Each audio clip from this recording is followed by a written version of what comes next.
Bismillah, di sini saya Ulfa Rahmadani dengan NIM 211404002 izin menghafal hadis yang ketujuh yang berkaitan dengan nikmat yang disia-siakan, yang mana hadisnya berbunyi An Abi Abbas radhiyallahu anhu maqala qala an-nabiyyu sallallahu alaihi wasallam ni'matani maghbunun fihima katsirun minan nas as-sihhatu wal faragh rawahul Bukhari wat Tirmidzi wa Ahmad wal Darimi.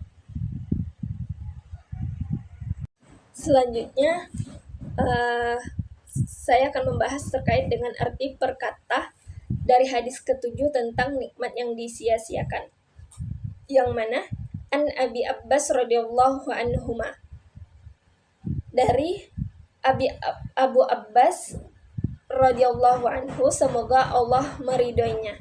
Qala, dia berkata, qala Nabi sallallahu alaihi wasallam, berkata Nabi sallallahu alaihi wasallam, yang mana di sini maksudnya adalah Nabi Muhammad sallallahu alaihi wasallam. Ni'matani, dua nikmat, maghbunun, yang dilalaikan atau disia-siakan. Ni'matani maghbunun, maka dua nikmat yang dilalaikan atau disia-siakan, maka terdapat dua nikmat yang dilalaikan dan disia-siakan. Fihima, pada atau kepadanya, katsirun, banyak, minan nas, dari manusia. Fihima katsirun minan nas, pada banyak, terdapat banyak dari manusia. Ni'matani maghbunun fihima katsirun minan nas, terdapat dua nikmat yang dilalaikan atau disia-siakan kepada banyak dari manusia. As-sihhatu, yaitu kesehatan. As-sihhah itu kesehatan, wal faragh, dan faragh yaitu kesempatan. Maka yang disisiakan ada dua, yakni kesehatan dan kesempatan. As-sihhatu wal faragh. Rawahul Bukhari wat Tirmidzi wa Ahmad wal Darimi. Hadis ini diriwayatkan oleh Bukhari, At-Tirmidzi, Ahmad dan Al-Darimi. Baiklah, saya akan melanjutkan penjelasan hadis ketujuh terkait dengan nikmat yang disia-siakan, yang mana hadis ini menjelaskan tentang dua nikmat Allah yang banyak manusia tidak menggunakannya atau tidak menggunakannya dengan sebaik-baiknya, bahkan menyia-nyiakannya. Di sini Rasulullah Shallallahu Alaihi Wasallam menyuruh untuk menjauhi sifat mengabaikan terhadap nikmat tersebut. Tentunya juga memerintahkan menggunakan nikmat ini dengan sebaik-baiknya. Dan Nabi juga mencela orang-orang yang mengabaikan nikmat ini, di mana nikmat tersebut bukanlah nikmat yang dikhususkan, tapi nikmat yang sudah seharusnya atau sepatutnya begitu. Dan banyak dari manusia yang terjebak dalam kesalahan, yaitu menyia-nyiakan nikmat Allah yang penting ini. Mungkin diakibatkan karena salah satu karakter manusia, yaitu mencontoh atau meniru. Jadi orang yang mencontoh orang lain termasuk orang-orang yang menyia-nyiakan nikmat Allah, di mana dua nikmat tersebut, yaitu pertama nikmat kesehatan dan kedua nikmat kesempatan, yang mana nikmat kesempatan ini bisa juga dikatakan nikmat waktu luang. Terkadang manusia berada dalam kondisi sehat, namun ia tidak memiliki waktu luang karena sibuk dengan urusan dunianya. Terkadang juga manusia memiliki waktu luang, namun ia dalam keadaan tidak sehat. Apabila terkumpul pada manusia waktu luang dan nikmat sehat, sungguh akan datang rasa malas dalam melakukan amalan ketaatan. Dan mereka itulah manusia yang telah tertipu dan terperdaya. Barang siapa yang memanfaatkan waktu luang dan nikmat sehat dalam rangka melakukan ketaatan, maka dialah yang akan bahagia. Dunia merupakan ladang untuk beramal. Hendaklah benar-benar meningkatkan amal untuk meraih ladang pahala di akhirat kelak. Sesudah waktu luang akan datang waktu penuh kesibukan. Sesudah sehat akan ada kondisi tidak menyenangkan. Jadi, gunakan waktu luang dan nikmat sehat dengan sebaik mungkin. Umar bin Khattab mengatakan, "Aku tidak suka melihat seseorang yang berjalan seenaknya tanpa mengindahkan ini dan itu, yaitu tidak peduli penghidupan dunianya dan tidak pula sibuk dengan urusan akhiratnya." Ibnu Mas'ud mengatakan, "Aku sangat membenci orang yang menganggur, yaitu tidak punya amalan untuk kehidupan dunianya ataupun akhiratnya." Bagaimana memanfaatkan waktu? Sebagian ulama salaf bisa memanfaatkan waktu luang dengan belajar, membaca sambil berjalan. Jadi, marilah kita saling mengingatkan untuk senantiasa memanfaatkan waktu dengan belajar. Dimanapun kita berada, berusahalah untuk senantiasa belajar dengan membaca buku, membaca Al-Quran, serta mentadaburnya. Selanjutnya, meninggalkan yang haram, meninggalkan yang subhat, dan juga perkara yang makruh, serta meninggalkan hal-hal yang berlebihan.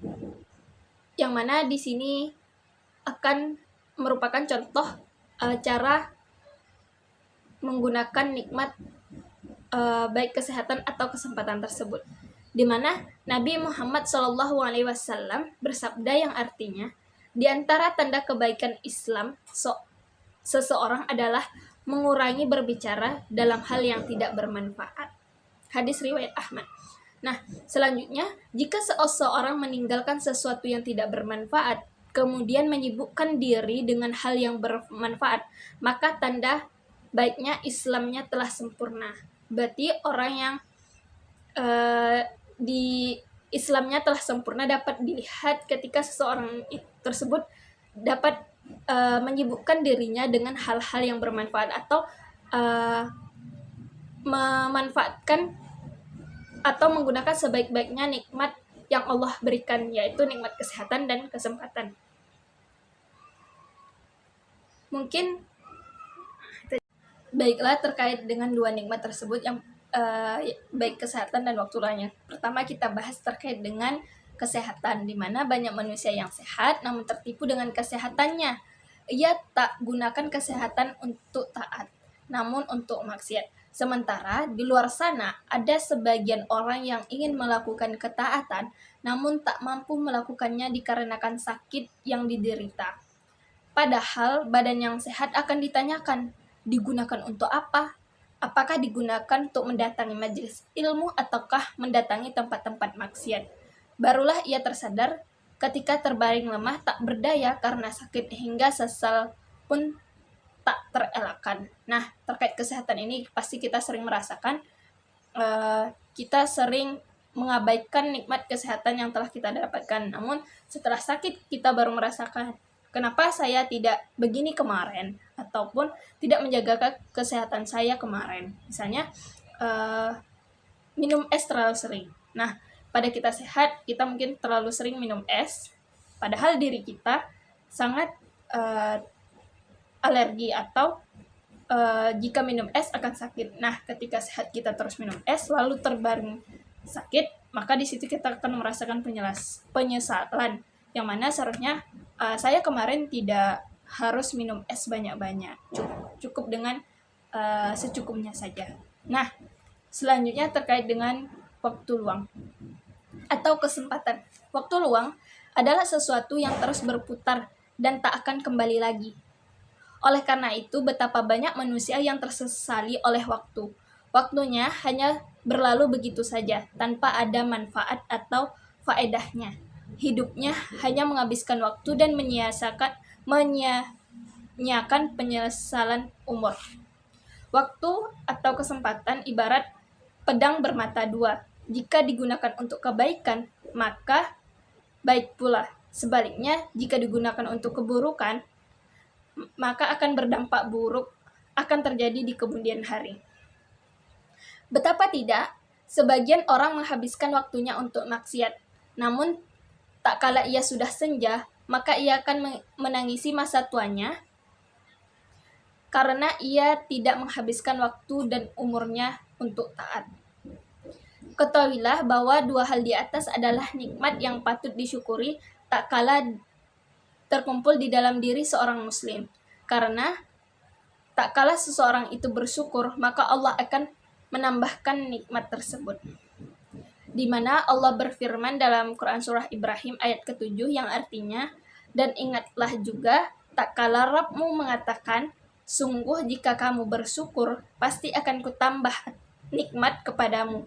Tapi jika kamu mengingkari nikmatku, maka sesungguhnya azabku sangat pedih. Nah, dalam hal ini kita dianjurkan atau harus mengisi nikmat-nikmat yang telah diberikan oleh Allah, baik itu kesehatan, kesempatan tersebut, dan menggunakannya dengan sebaik-baik mungkin.